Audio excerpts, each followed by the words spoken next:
Hey guys, Youngblood with you, and welcome to 3.0. We are now actually able to post footage on this, so to give you a heads up, the Evocati test group has actually gone through 26 iterations of patches to get us to where we are at today. And what I want to go ahead and do is show you the inner thought system. I'm going to try and crank through a bunch of videos as we get to this point, but basically what I want to show you is how you can use inner thought. Now what inner thought is how you interact with everything in the world. You'll notice there's a screen in front of me, but there's no use button, which makes a big difference. In order to actually use this system, you hold the F button, and you'll actually then be able to see that there is a use button present, and then you use your left mouse button to actually click on it, and it'll pull up your screen. From that point, you're just in a a general situation, so we're going to go ahead and just pull a Gladius, and it'll tell us where we can pull a ship from. Let's see where it tells us to go, A07.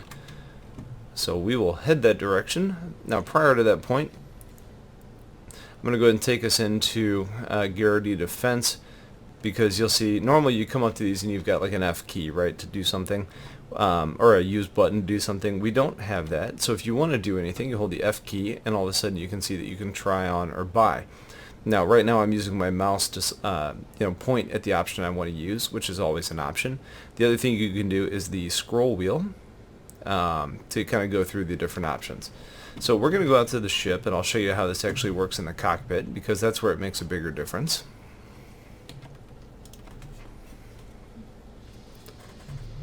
You'll see I use the inner thought system to actually toggle that.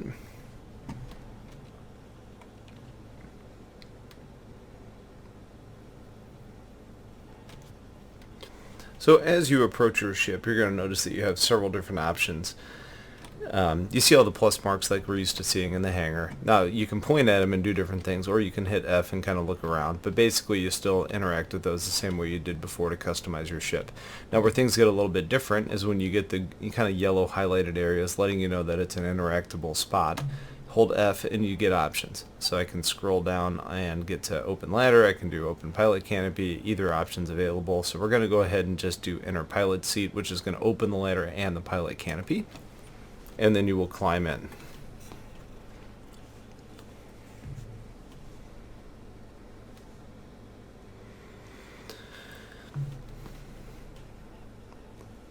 So once you're in your ship, you've got a couple different options. You can actually come down and do flight ready, which will turn on your ship's power and your engines, or you can just turn on the power. You can also look around and do engine on or engine off. Basically the engines are already off, so that doesn't do anything. So you can just turn on your engines, but then your systems aren't really going to be doing anything. The other option is when you get in a cockpit, flight ready basically just turns everything on. It's the simplest way to do it, but you can also just hit F5 and that will basically do flight ready. So you'll see when I hit this, and you'll notice the animations that were present there. Now that's actually unique to the Gladius. Not all ships actually have that present, but it is something that's a nice addition to have, and others will eventually get that too.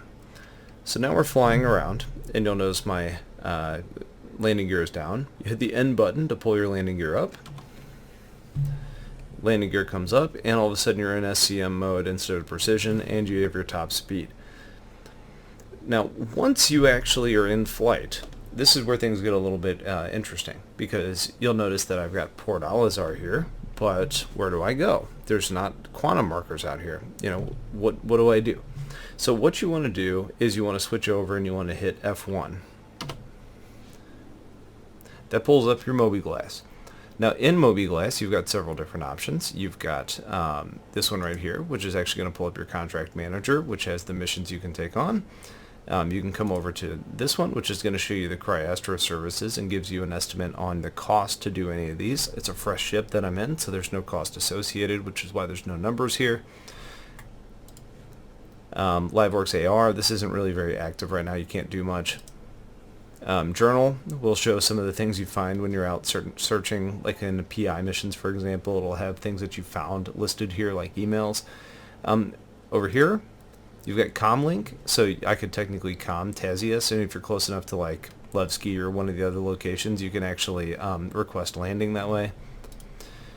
This is where you can actually select the loadout for your person. this is going to be your star map. So this is the most important one. So I'm going to go ahead and take us to Daymar. Setting that as a destination, so I clicked on it, then hit set destination. I'm getting shot, so I'm going to go ahead and zoom out of here. And you'll see there's a marker there. So now I'm aligned. You can hit B to engage quantum.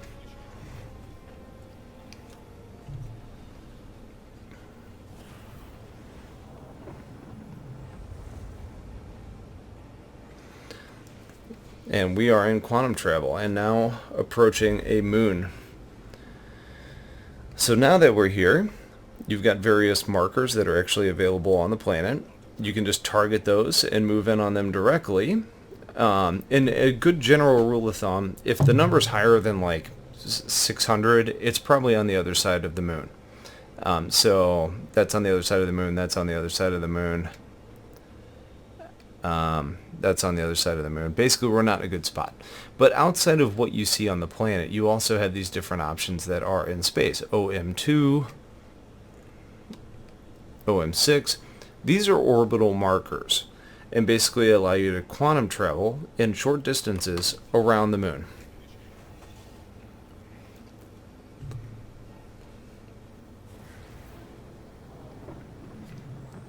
Basically, I just hit B there and I was able to jump. And now all of a sudden I'm looking down at the planet. You'll notice these destinations are much closer. So Dunlow Ridge is very close. Wolf Point is very far. So Dunlow Ridge at 225 kilometers is on this side of the moon. Wolf Point Emergency Shelter is on the other side of the moon. So to enter atmosphere, you basically just get up to speed, point towards your destination, and hold down Afterburner, and you'll notice that you get up to top speed.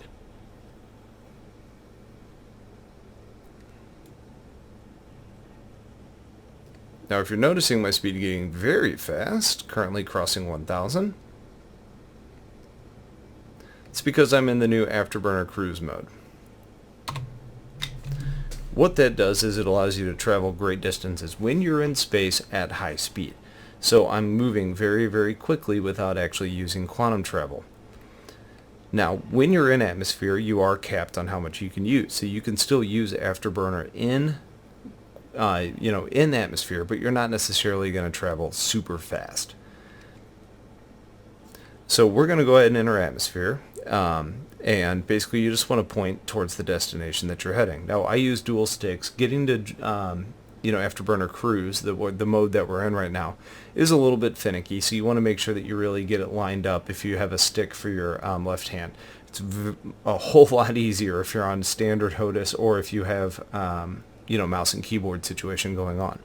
Now while we're flying in, I'll go ahead and let you know the various locations around moons, emergency shelters. There's not a lot that you can do at those spots. It's like a location, you can like explore it, it's an outpost, it's cool, but ultimately there's not much you can do. Missions make those a little bit more interesting because sometimes you have to go there, pick up cargo, take it to a different location, etc., etc. But that doesn't necessarily mean that it's a super great option for various other tasks. Now, mining locations, Artcorp mining, Shubin mining, it doesn't matter. If you see that there's a mining location, that typically means that there's landing pads where you can actually pull ground vehicles. So, like if you want to grab a Dragonfly or a Nox or something like that, you can get it, you can drive around. That's kind of the general rule. There's various spots. Just know that if you see an emergency shelter, check it out. It's cool, it looks nice, but there's not a whole lot you can actually end up doing there.